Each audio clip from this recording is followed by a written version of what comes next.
नमस्ते। आज हम डिस्कस करेंगे एयर वॉलेट में काम करने का टाइम मार्केट से कुछ सवाल जो आते हैं उसी का बारे में। जिसका पहला सवाल आता है, अगर हम ज़्यादा बैंक ट्रांजैक्शन करेंगे, क्या मेरा घर में इनकम टैक्स डिपार्टमेंट का नोटिस आएगा? देखिए, बहुत टाइम ऐसा होता है, बहुत बात हम लोग दूर दूर से सुनता है और वो छोटा न्यूज़ हमारा पास बड़ा चढ़ा के इतना बड़ा बोला जाता है कि हम लोग डर के मारे कोई काम करना ही शुरू नहीं चाहता। इसीलिए हमें ज़रूरी है कोई भी सवाल अगर दिल में उठ रहा है तो उनका लॉजिकल आंसर ढूंढना और सही जगह से ढूंढना। तो जैसे कि मैंने ये जो भी सवाल का आंसर मैं दे रहा हूँ, तो मैं यूट्यूब में बिजनेस एक्सपर्ट या फिर वकील लोगों का थ्रू से जाना वाला इंफॉर्मेशन ही मैं देने का कोशिश कर रहा हूँ। तो पहला हमें देखना है कि हमारा जो सेविंग्स अकाउंट है वो हमारा बचत खाता बोलता है, उसमें पैसा बचाने के लिए खोला जाता है। उसमें ट्रांजैक्शन के लिए नहीं, ट्रांजैक्शन होता है करेंट अकाउंट, जहाँ पे हम जितना मर्जी ट्रांजैक्शन कर सकते हैं। और बचत खाता में ज़्यादा से ज़्यादा हम लोग 8 से 10 लाख तक पूरा साल भर ट्रांजैक्शन कर सकते हैं। लेकिन शुरू में हर कोई करेंट अकाउंट नहीं खोल सकता, इसीलिए उनको शुरू में सेविंग्स अकाउंट 2-4 खोल लेना है, जिनमें से लोकल बैंक में जाके हम लोग आराम से खोल सकते हैं। आजकल नेशनल बैंक का जो भी अकाउंट है, छोटा छोटा कियोस्क ब्रांच से अगर हम खोलते हैं तो 500-1000 में हो जाता है। तो 2-3 अकाउंट अगर खोल भी लेता तो उसका पैसा उसी में रह जाता, उनको मैं इस्तेमाल भी कर सकता हूँ और किसी से अगर उधार लेके खोला तो उनको रिटर्न भी दे सकता हूँ। इसलिए एक का जगह अगर हम 4-5 बैंक अकाउंट खोल लेते तो बहुत अच्छा है। और हमें हमेशा जो मेन बैंक अकाउंट है जिससे मेरा सैलरी आता है या बिजनेस का ट्रांजैक्शन होता, उसको हम अवॉइड करेंगे, उसको ये बिजनेस के साथ नहीं जोड़ेंगे।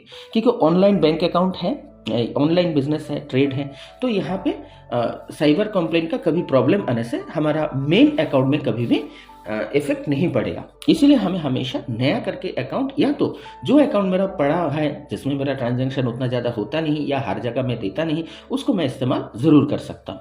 और ध्यान में रखना है, ऑनलाइन में भी फ्री अकाउंट होता है, जैसे कि आपका स्लाइस अकाउंट होता है, स्लाइस करके एक बैंक का, जियो होता है, NSDL होता है, फिनो होता है। लेकिन फिनो क्या है, आपको महीने के बाद 1 लाख का ऊपर ट्रांजैक्शन होने से वो अपना अकाउंट लॉक कर देता, फिर मेल का जरिए हमें उसे सॉल्व करना पड़ता। लेकिन NSDL, स्लाइस और जियो हमने काफ़ी ट्रांजैक्शन किया लेकिन अभी तक इफेक्ट नहीं पड़ा। फिर बगल वाला जो हमने बैंक से लेके आएंगे नया अकाउंट, उसको भी हम लोग ज़्यादा से ज़्यादा इस्तेमाल नहीं करेंगे, एक लिमिटेड। तो अगर मेरे अकाउंट ज़्यादा है तो दिन भर अगर मैं 10-15 हज़ार का भी ट्रांजैक्शन कर रहा हूँ तो हमें कम से कम 2 से 3 महीने लगेगा 8 से 9 लाख का ट्रांजैक्शन पहुँचने में। इसी बीच में हम क्या करेंगे, अपना करेंट अकाउंट भी खोल लेंगे। करेंट अकाउंट खोलना बहुत आसान है। जैसे कि मैंने यूनियन बैंक में खोला, मेरा नाम पे पर्सनल हो गया, 1000 रुपया मेरा वहाँ पे लगा और वो ज़ीरो मेंटेनेंस है। लेकिन अगर मैं HDFC या एक्सिस में जाऊँगा तो वहाँ पे चार्ज थोड़ा ज़्यादा है। नेशनल बैंक में अगर हम जाएंगे, जैसे कि बंधन बैंक में हम गया था, वहाँ पे 5000 में हो जाता है। और बैंक ऑफ इंडिया में भी 5000 में हमने कियोस्क से हमने करेंट अकाउंट ओपन कर रहा हो, जिसमें सिर्फ 5000 रुपया से खोला जाता है। इसके लिए खाली ट्रेड लाइसेंस ज़रूरत होता है जो एक ही दिन में निकल जाता है, और कभी कभी उद्यम सर्टिफिकेट दूसरा जगह में ज़रूरत पड़ता है, लेकिन लोकल में तो हम लोग आराम से 2-3 करेंट अकाउंट अगर खोल लेंगे, पहले 1-2 महीना हम लोग सेविंग्स अकाउंट में चला लेंगे थोड़ा बढ़ा के, फिर धीरे धीरे हमने करेंट अकाउंट में कन्वर्ट हो जाएंगे, तो इस तरह का प्रॉब्लम आएगा नहीं। अभी क्या करना है, नोटिस, इनकम टैक्स का नोटिस कब आता है, जब हम लोग कंटिन्यू हेवी ट्रांजैक्शन कर रहे हैं। जैसे कि यहाँ पे हम लोग जानते हैं कि एयर वॉलेट में दिन में 1000 रुपया इनकम करना है, तो हमें कम से कम 3000 का आसपास ट्रांजैक्शन करना है। तो 30,000 एक महीने में होता है 9 लाख, यानी साल भर हो जाएगा कम से कम 1 करोड़ प्लस। तो अभी क्या है, GST का स्लैब है 40 लाख और इनकम टैक्स का स्लैब है आपका 12 लाख। लेकिन जो काम हम लोग कर रहे हैं इसका स्लैब है 3 लाख। तो अगर मैं 40 लाख का ऊपर क्रॉस कर जा रहा हूँ ट्रांजैक्शन में और हम कोई टैक्स गवर्नमेंट को नहीं दे रहा हूँ, तो जीएसटी हमें नोटिस भेजेगा, क्योंकि इनका वो डिपार्टमेंट है। और नोटिस जो है वो भेजने से पहले अगर हम लोग उन लोगों को इन्फॉर्मेशन कर देंगे कि हाँ, मैं काम कर रहा हूँ, मेरा इनकम ये हो रहा है, इस तरीक़ा से हो रहा है और इसके लिए इतना टैक्स बनता है जो मैं गवर्नमेंट को दे रहा हूँ, तो नोटिस आने का सवाल ही नहीं उठता। ट्रेन में अगर हम चढ़ेंगे, सपोज 2-3 स्टॉपेज जाएंगे, तो 5 रुपया में टिकट हो जाता है। लेकिन अगर वो 5 रुपये का टिकट हम नहीं काटेंगे तो हमें 250 का पेनल्टी देना पड़ता है। तो हर जगह में ऐसा है, अगर हम इनकम कर रहे हैं यहाँ पे 3 लाख का ऊपर अगर मेरा इनकम है, तो हमें 10% टैक्स गवर्नमेंट को देंगे, और 5 लाख का ऊपर इनकम है तो हमें देना है 20%, और अगर 10 लाख का इनकम है तो हमें देना है 30%। अगर मैं टैक्स दे दिया तो शायद कोई दिक्कत नहीं होगा। जैसे कि क्रिप्टो करेंसी, फॉरेक्स ट्रेडिंग लोग करते हैं तो वो लोग भी टैक्स देता है। तो कोई भी काम, अभी देखिए ट्रेडिंग जो है इंडिया में अभी भी ना तो लीगल है ना तो इलीगल है। लोग कर रहा है लेकिन शोर शराबा का साथ भी नहीं कर रहा है, साइलेंटली अकेला अकेला कर रहा है। जैसे इनकम बनता है उस हिसाब से टैक्स दे रहा है, चल रहा है, क्योंकि गवर्नमेंट अभी तक इसे उतना लीगल नहीं किया है। तो अगर ये 100% लीगल हो जाता तो मैं माइक लेके कोई भी कॉलेज का सामने बैठ जाता था और 1000 लोगों को एक दिन ज्वाइन करा के सबको इनकम दे के मैं खुद करोड़पति बन जाता था। तो जैसे कि गवर्नमेंट का स्टैंड क्लियर नहीं है, इसीलिए लीगल तरीके से हम लोग आगे बढ़ने का कोशिश करेंगे। जब गवर्नमेंट की तरफ से ये लीगल हो जाएगा तब बात अलग हो जाएगा। तो उम्मीद करता हूँ कि आप काम जब करेंगे ज़रूर टैक्स देके करेंगे। टैक्स आपको अभी नहीं देना पड़ता है, वो पूरा साल का मार्च में देना पड़ता है। इनकम टैक्स डिपार्टमेंट मार्च तक आपको मौका देगा, मार्च में जाके आप IT फाइल कर देते हैं तो कोई दिक्कत नहीं है। आपने गवर्नमेंट को पहले से ही बता दिया, गवर्नमेंट भी अपना पैसा मिल गया और वो चेक कर लिया कि आप सही दिया है, तो कोई प्रॉब्लम नहीं है। तो ये देखेगा कौन? अकाउंटेंट, जो हमारा बगल में अकाउंटेंट रहता है, जो IT फाइल बनाते हैं वो, या CA। यानी हमारा इनकम अगर बहुत ज़्यादा हो गया, सपोज सोचिए 15 लाख हो गया, तो उसका 30% करीबन 4.5 लाख टैक्स बनता है। तो हम CA का साथ बैठ के हम कि उनको थोड़ा सा फीस ज़्यादा दे के हम उनको बोल ही सकते हैं कि आप मेरा जो सब्जेक्ट है इनको थोड़ा गौर से देखिए, ताकि हमारा टैक्स मिनिमम बने और गवर्नमेंट को भी कोई लॉस ना हो। इस तरह करके वो एक अच्छा IT फाइल बना के दे देगा। ये उनका डिपार्टमेंट है, हमारा नहीं। जैसे कि कोई जगह अगर हम लड़ाई झगड़ा करके आते हैं तो हम लोग वकील का पास जाते हैं, वकील का ड्यूटी है कि कैसे ये केस को सॉल्व किया जाए, इसीलिए वो फीस भी लेता है। उसी तरह कोई एक्सीडेंट होता है तो हम लोग डॉक्टर के पास जाते हैं कि सर हमारा ये टांग टूट गया, अभी क्या करना है, वो डॉक्टर करेगा, ठीक है।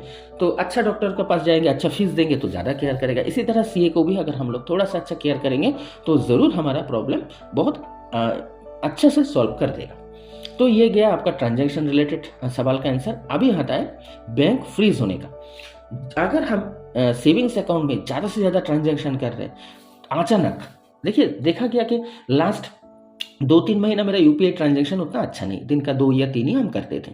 अचानक हमने दिन का 10-15 UPI ट्रांजैक्शन शुरू कर दिया, क्योंकि एयर वॉलेट में अगर हम लोग प्रॉफिट करना चाहेंगे तो हमारा ट्रांजैक्शन ज़्यादा होना चाहिए, और वो हम कर रहे हैं। तो जैसे कि हम सपोज 20-30 ट्रांजैक्शन कर रहे हैं तो बैंक सोचेगा कि इसका अकाउंट में कोई माने ये प्रॉब्लम तो नहीं हो गया, कहीं हैक होक तो नहीं हो गया, दूसरे का हाथ में तो नहीं गिर गया इनका। तो तब बैंक तुरंत आपका मेरा सेफ्टी के लिए अकाउंट होल्ड कर देता है। तब हम लोगों को क्या करना पड़ता है? KYC सबमिट करना पड़ता है, या कोई बैंक में जाके अगर हम लोग नॉर्मल बात करते तो सॉल्व हो जाते। तो लोकल ब्रांच में गया, बातचीत किया, तो सवाल करेगा कि आपका इतना ट्रांजैक्शन क्यों हो रहा है। मैंने उनका डाउट है कि आपका अकाउंट किसी दूसरे हाथ में तो नहीं चला गया। तो हम लोगों को बताना है कि देखिए हम लोग बिजनेस करते हैं या लोगों का लेन देन करते हैं मेरा फ़ोन का थ्रू से, इसीलिए थोड़ा ज़्यादा हो रहा है अचानक। लेकिन क्रिप्टो करेंसी वगैरह, शेयर ट्रेडिंग, ये सब नहीं बोलना है। ये बोलने से फिर वो लोग सोचेगा कि अरे देखो ये तो बहुत ज़्यादा ट्रांजैक्शन हो रहा है, फिर आप करेंट अकाउंट तुरंत खोल लो, ठीक है। वो भी सजेशन देगा। ज़्यादातर bank crypto currency, share trading, forex trading, कोई भी ट्रेडिंग को उतना इम्पोर्टेंस देना नहीं चाहते, क्योंकि वहाँ पर उनका प्रॉफिट कम है और सर्विस ज़्यादा देना पड़ता है, ठीक है। क्योंकि आप और हम जो UPI ट्रांजैक्शन करते हैं ये फ्री में हम लोग कर रहे हैं, लेकिन इसके लिए बैंक को पैसा हर दिन खर्चा करना पड़ता है, ठीक है। गवर्नमेंट को हर साल 4,500 करोड़ खर्चा करना पड़ता है। आदर्श UPI कंपनी को भी लगभग 10,000 करोड़ खर्चा करना पड़ता है। तो ये फ्री नहीं है, ये बैंक का एक खर्चा होता है, इसीलिए वो लोग ज़्यादा UPI से हमेशा बचने का कोशिश करते हैं। तो इसलिए वहाँ पे अगर हम बोलेंगे कि हम ट्रेड कर रहे हैं तो वो समझ जाएगा 3 का 100 ट्रांजेक्शन तो इनका हो ही जाएगा। तो उनको थोड़ा हम लोग बिजनेस वगैरह बोल के अपना फेवर में काम को करवा सकते हैं। तो अगर हम तो हमने क्या क्या आंसर पाया कि अगर हम ज़्यादा ट्रांजैक्शन करेगा तो इनकम टैक्स का नोटिस आएगा कि नहीं, GST का आएगा कि नहीं, बैंक अकाउंट फ्रीज होगा कि नहीं, ये हो गया। अभी साइबर कंप्लेन, देखिए हम चाहे या ना चाहे आने वाला दिन में हमारा नाम पे साइबर कंप्लेन होगा ही होगा हमारे अकाउंट में। क्यों होगा? क्योंकि देखिए अभी भी हम लोग रोड में निकालते हैं तो ज़्यादातर जगह में, चाहे वो दुकान हो, छोटा छोटा बिजनेसमैन हो, गाड़ी हो, हर जगह में QR कोड इस्तेमाल होता है। यानी हमको किसी ना किसी को पेमेंट देना या लेना पड़ता है। अभी हम किसी को दे रहे हैं वो बात अलग है, लेकिन कोई अगर हमको दे रहे हैं और वो पैसा अगर किसी तरह कोई इलीगल कनेक्टिंग में है तो हमारा अकाउंट एक लिमिटेड अमाउंट फ्रीज हो जाएगा और हमारा साथ कुछ डिस्कस होगा। तो इसे घबराने वाला कोई मैटर नहीं है, इसे घबराने का कोई मैटर नहीं है।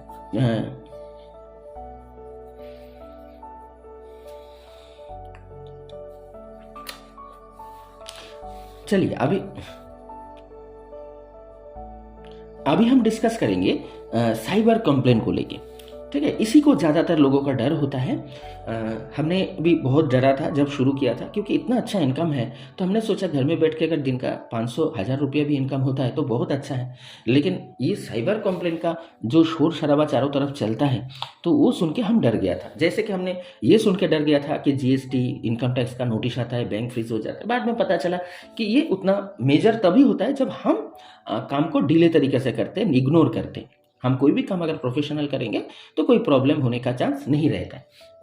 तो अभी क्या है, हम लोग चाहे या ना चाहे हम लोग मार्केट में जाते हैं, गाड़ी में चढ़ते हैं तो यूपीआई ट्रांजैक्शन होता है। आने वाला दिन हर जगह में यूपीआई इस्तेमाल होगा, क्योंकि इसमें जाली नोटों का इस्तेमाल का चांस कम होता है और साथ में चिल्लर का भी झंझट नहीं रहता है। यानी कोई भी दुकान में जाके अगर हम परचेस करते हैं तो चेंज का कोई दिक्कत नहीं होता है।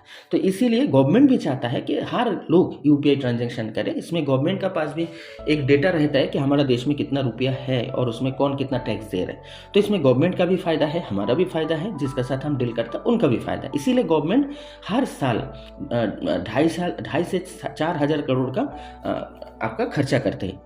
क्योंकि आप जो यूपीआई ट्रांजैक्शन करते हैं, हो सकता है ये फ्री है, लेकिन ये करने के लिए गवर्नमेंट को भी खर्चा करना पड़ता है, बैंक को भी करना पड़ता है और यूपीआई कंपनी को भी। साल में लगभग 15,000 करोड़, ठीक है। यानी हम फ्री में इस्तेमाल कर रहे हैं क्योंकि हमें फ्री में कराया जा रहा है, ताकि हमारा ये हैबिट बने और आगे जाके वो लोग इनसे छोटा सा एक चार्ज करके कंपनी भी बच जाए और लोगों का लाइफ आसान भी हो जाए। लेकिन ये आसान लाइफ में हर किसी को आसान नहीं होता। जैसे पहले जब नोट आपका पेपर का आता था, या अभी भी हम लोग इस्तेमाल करते हैं जो पेपर का नोट, ये बहुत डेंजरस है, लेकिन हम लोग मजबूर है इस्तेमाल करने के लिए। इसी तरह यूपीआई डेंजरस है, बहुत डेंजरस नहीं है, डेंजरस है, लेकिन हम इस्तेमाल करने के लिए मजबूर है और आने वाला डेट में और भी मजबूर हो जाएंगे।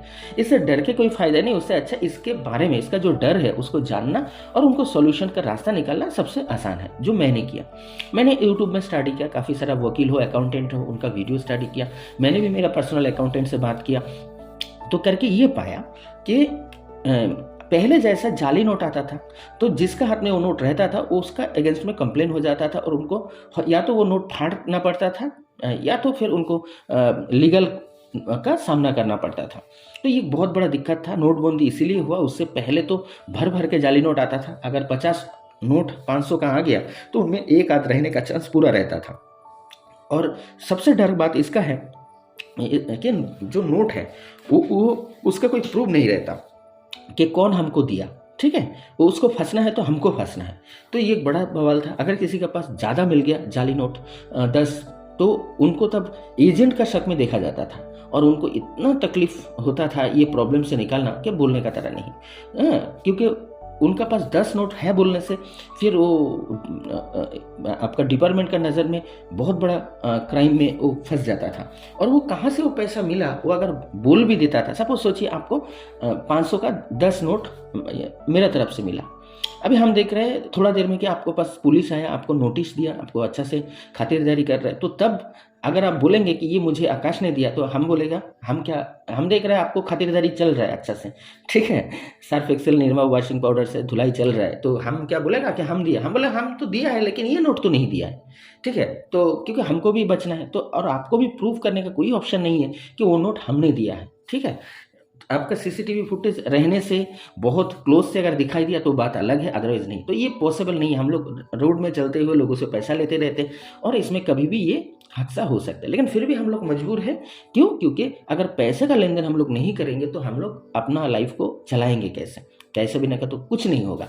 तो इसीलिए हम लोग मजबूर है। उसी तरह यूपीआई में भी हम लोग धीरे धीरे मजबूर हो रहे हैं। अभी इसमें एक सिस्टम है, जैसे जाली नोट क्यों जलाया जाता है, ताकि देश का इकोनॉमी अच्छा रहे। इसी तरह आज का डेट में जो लोग फ्रॉड होता है वो लोग प्रोफेशनल होता है। पहले नोट में वो लोग छाप छाप के नोट बनाता था। इवन आप लोग देखे होंगे 10 रुपये का सिक्का भी आपका मार्केट में जाली आ गया था। तो उसी जगह में आज का डेट में ये ऑनलाइन ट्रांजैक्शन का बीच में भी कुछ फ्रॉड लोग आ गया है। वो लोग क्या करता है, बीच बीच में इसी तरह 1 लाख 2 लाख अपना तरफ से दूसरा लोगों को देता है, जो पैसा वो दूसरे लोगों का थ्रू बाकी लोगों में फैल जाता है। सपोज सोचिए हम आकाश है, मेरा पास किसी ने 1 लाख रुपया दे दिया, तो हमें तो वो जान पहचान है, लेकिन हम वो पैसा को जानता नहीं हूँ कि वो कहाँ का पैसा है। तो वो मेरा पास आया, मैंने और 10 को दिया, वो 10 का पास गया, वो 10 और 10 को करके को दिया। इसी तरह 7 लेवल तक, 7 लेवल तक जहाँ तक वो पैसा जाएगा वहाँ तक गवर्नमेंट इसे रोकने का कोशिश करेगा साइबर क्राइम का थ्रू।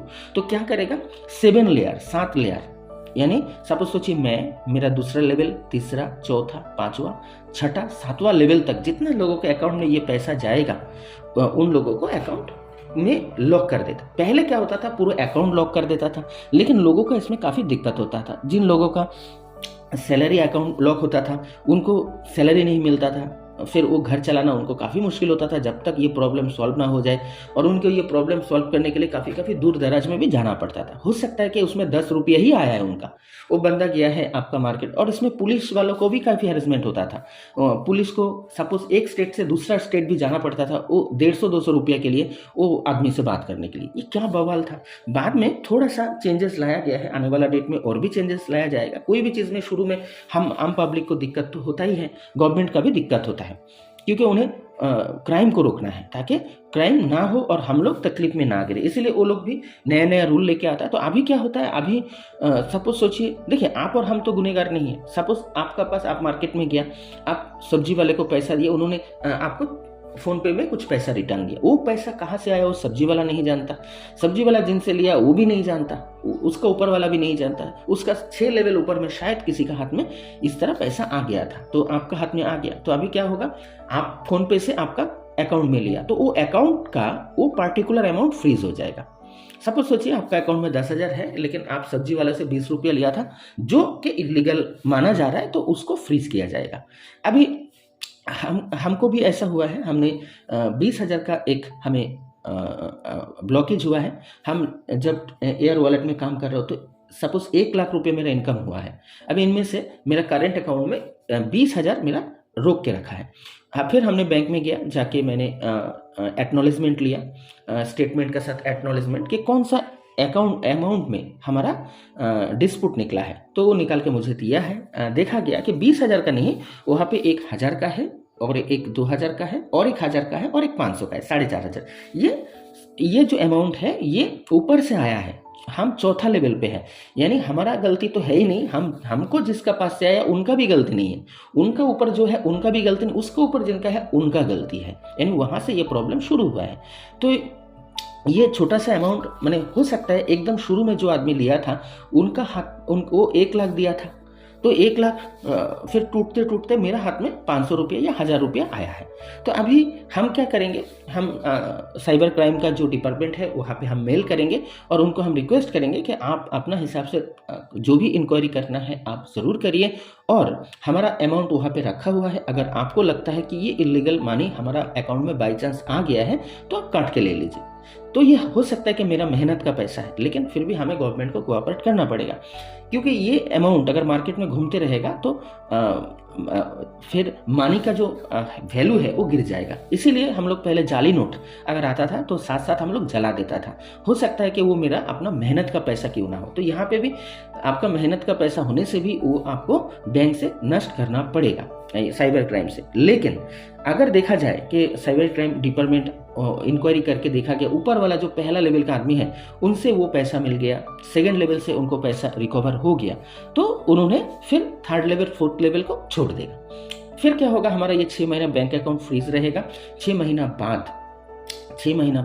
बाद जाके ये फ्रीज अपने आप उठ जाएगा, मैं मेरा पैसा इस्तेमाल कर सकता हूँ। अगर उनको लगेगा कि मेरा पैसा इलीगल पैसा आ चुका है तो वो पैसा काट लेगा, बाकी पैसा मैं इस्तेमाल करूँगा, यानी 15,500। अगर वो इस्तेमाल नहीं, अगर उनको नहीं लगेगा कि इलीगल नहीं है तो पैसा एज इट इज़ रहेगा, मैं 20,000 फिर से रोटेशन कर पाऊंगा। तो मैंने आज तक 1,06,000 रुपये इनकम किया, तब जाके 4,500 का प्रॉब्लम हुआ है। मैंने एक काम में उतरने से पहले हम सोच ही लिया था, क्योंकि हमारा ट्रांजैक्शन बहुत ज़्यादा होगा तो ये प्रॉब्लम आने वाला दिन में तो होना ही है, और कुछ पैसा इस सेक्टर में मेरा जाएगा भी। अगर मैं आज ही नोट लेके 500 का नोट लेके ज़्यादा से ज़्यादा ट्रांजैक्शन करूँगा कैश में, तो ज़रूर एक दो जाल नोट मेरे पास आ जाएगा। ये जो चीज़ लेके जो ज़्यादा डील करता है उनका उसी रिलेटेड थोड़ा बहुत प्रॉब्लम तो होता ही है, और ये प्रॉब्लम झेलने के लिए अगर हम रेडी हैं तो हम काम कर सकते हैं। हमने एक चीज़ सोचा कि इलिश मच्छी जो होता है, इल्सा मच्छी, उसमें कांटा बहुत ज़्यादा होता है लेकिन टेस्ट भी ज़्यादा है। तो यहाँ पे हमने देखा ये ट्रेड में इनकम थोड़ा अच्छा है, घर में बैठे हम 1000 रुपये 2000 रुपये इनकम कर सकते हैं। तो हम ऑटोमेटिकली थोड़ा सा प्रॉब्लम अगर है तो उसे सॉल्व करते हुए आगे बढ़ेंगे। जैसे पहले बैंक अकाउंट का प्रॉब्लम, अगर ज़्यादा ट्रांजैक्शन हम नहीं करेंगे सेविंग्स अकाउंट में, पहले 1-2 महीना हमने कर लिया, जैसे देख लिया 5 लाख का ऊपर ट्रांजैक्शन हमारा हो गया तो मैं तुरंत करेंट अकाउंट में कन्वर्ट कर लिया। फिर मार्च महीना जैसे चले गया, जैसे आ गया, मैंने मार्च महीना में हमने अकाउंटेंट को बोल के थोड़ा पहले से मार्च महीने शुरू से प्रिपरेशन ले लिया और इनकम टैक्स गवर्नमेंट को बराबर पे कर दिया। और हम अपना अकाउंट में कभी भी 30 लाख का ऊपर ट्रांजैक्शन नहीं करेंगे, चाहे सेविंग्स हो या करेंट हो, क्योंकि 40 लाख का ऊपर जाएंगे तो हमारा पास जीएसटी का अभी भरना पड़ेगा। तो भरना है या नहीं है, 30 लाख तक हमारा ट्रांजैक्शन पहुंचने का साथ साथ हम कोई अकाउंटेंट से बात कर लेंगे, इनकम टैक्स को भी क्लियर करेंगे और जीएसटी हमें भरना है कि नहीं उनसे भी हम पता कर लेंगे। अगर वो बोलेगा जीएसटी भरना नहीं है तो आप करोड़ों का ट्रांजैक्शन करिए, कोई प्रॉब्लम नहीं है। जो भी आप करेंगे उनका गाइडलाइंस में एक अच्छा अकाउंटेंट आप ढूंढ लीजिएगा, क्योंकि इसमें हम लोग एक्सपर्ट नहीं है। हम लोग मार्केट में गलत इन्फॉर्मेशन रहता है और उसी को लेके बैठे रहता है, ठीक है। कुछ लोगों को इनकम टैक्स देना है बोल के काम नहीं करता है। अरे हम अगर 10 लाख इनकम करेंगे तो गवर्नमेंट को अगर 2 लाख या 3 लाख टैक्स देंगे तब भी हमारा 7 लाख बच जाता है ना। और गवर्नमेंट को टैक्स देने से हमारा बेनिफिट क्या है, उनका नज़र में हम एक स्ट्रॉन्ग नागरिक है। हम कोई भी बैंक में जाएंगे तो ज़्यादा से ज़्यादा हमें इज्जत मिलेगा, लोन मिलेगा। तो टैक्स देना अच्छा है, हम लोग हमेशा देने का कोशिश करेंगे। तो ये बेसिक जो 2-3 सवाल आता है, यही डर का माहौल हमें खड़ा कर देता है।